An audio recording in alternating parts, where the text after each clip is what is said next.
Lost Love. Chapter 1. First Meeting with Mary. These things happened to me nearly 10 years ago. I lived in a city, but the city was hot in summer. I wanted to see the country. I wanted to walk in the woods and see green trees. I had a little red car, and I had a map too. I drove all night out into the country. I was happy in my car. We had a very good summer that year. The country was very pretty in the early morning. The sun was hot, and the sky was blue. I heard the birds in the trees, and then my car stopped suddenly. What's wrong? I thought. Oh dear, I haven't got any petrol. Now I'll have to walk. I'll have to find a town and buy some petrol. But where am I? I looked at the map. I wasn't near town. I was lost in the country. And then I saw the girl. She walked down the road with flowers in her hand. She wore a long dress, and her hair was long too. It was long and black, and it shone in the sun. She was very pretty.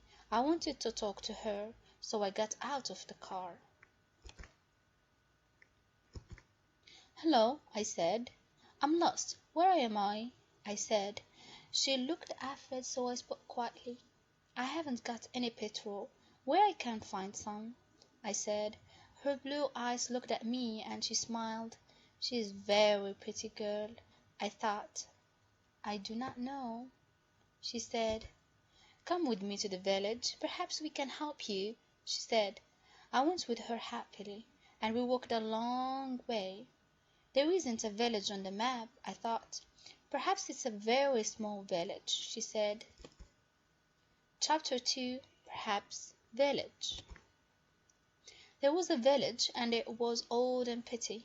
The houses were black and white and very small. There were a lot of animals. The girl stopped at a house and smiled at me. "Come in, please," she said. I went in. The house was very clean, but it was strange, too. There was a fire and some food above it. I felt hungry then. That's strange, I thought. They cook their food over a wood fire. Perhaps they have no money. I met her father and mother, and I liked them.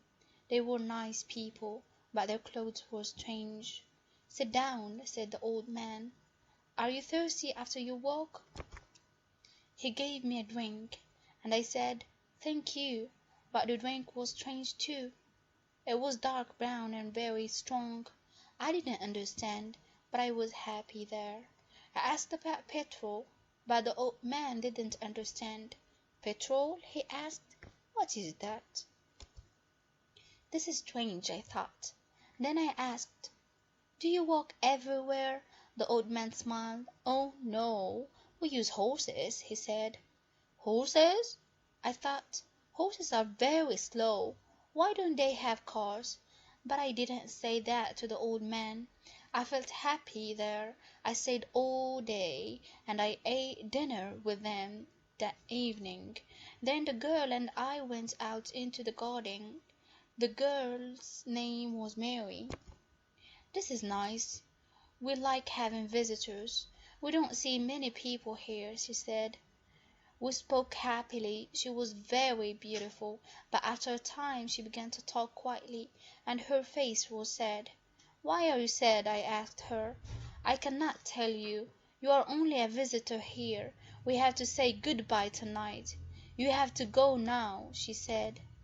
I didn't understand. I loved her. I knew that. And I wanted to help her. Why did I have to go? But Mary said again in a sad voice, "You have to go. It's dangerous here."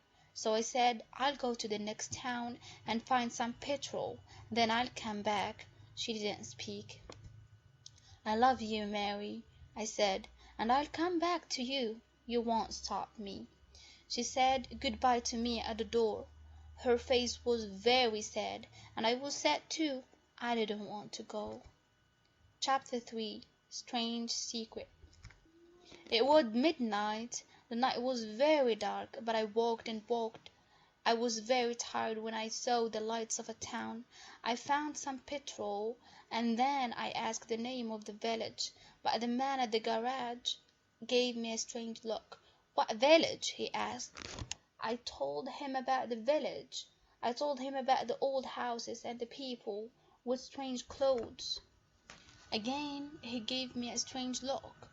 He thought, and then he said, "There was a village there, but it isn't there now. There are stories about it." "Strange stories. What do people say about it?" I asked. He didn't want to tell me, but then he said, "There was a big fire in the village. Everybody died. There aren't any people or houses there now." "How did it happen?" I asked. "And why? Oliver Cromwell killed them," he said. "He was angry with the villagers because they helped the king in the war." I couldn't speak. This isn't right, I thought. That war happened 350 years ago. Then I remembered the strange clothes, the long hair, the food, the fire, and the old houses, and I remembered too about the horses. "But I don't understand," I cried. "I saw the people and the village. I spoke to some people there." The man looked quickly at me, and then he spoke. "There is an interesting story about the village. For one day every 10 years it lives again, but only for one day. Then it goes away again for another 10 years. On that one day you can find the village, but you have to leave before morning, or you will never leave." Can this be right? I thought. Perhaps it was. Mary said you have to go. She loved me, but she said we have to say goodbye. She was afraid for me. Now I understand, I thought. Now I only have to wait 2 months. The village will come back again. On the right day I'll go back. I'll find her again, my love with the long black hair. And this time I'll not leave before morning. I'll stay with her. The end.